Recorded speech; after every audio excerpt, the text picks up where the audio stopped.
The suicide vest definitely, not to like put a pun on it, but it definitely hit different. It was just kind of like the shock of the whole thing that like, yeah, we just got blown up on.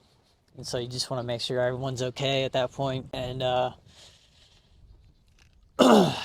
during like just my checks of getting the severely injured back to the not so severely injured, checking those guys out, one of my team leaders, I remember him was like, "Hey man, like you got hit," and I was just like, "Is it bleeding right now?" And he was like, "Nah, it doesn't look like it." And I was like, "Then, we just need to move on because I'm obviously not, I'm not that injured, right? Like, I'll get to me when I can.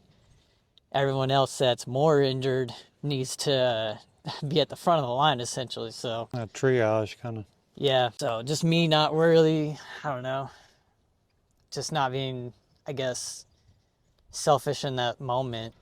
Yeah, just I was really just focused on Looking after everybody. everyone else. I didn't really care too much about me. I just knew my squad was in trouble, and I mean the platoon as a whole was obviously in trouble and injured, and I was just more focused on those guys. And so I mean I eventually do get medevacked. I'm like one of the last ones to leave. We were like the last couple to leave.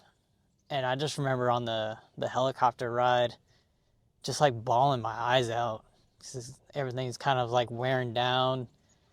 All the adrenaline, it was nuts, man. Like it could have felt like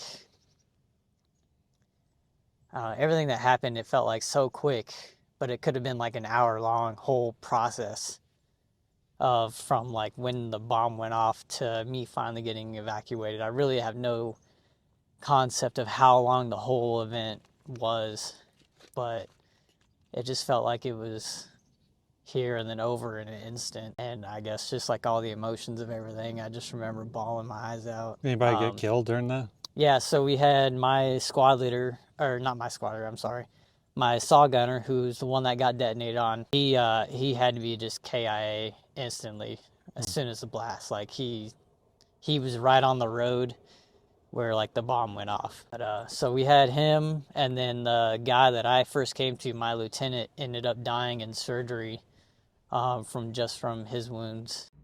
You just watched a short from the Open Booth podcast.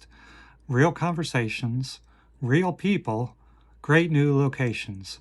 Check out the full episode in the description below.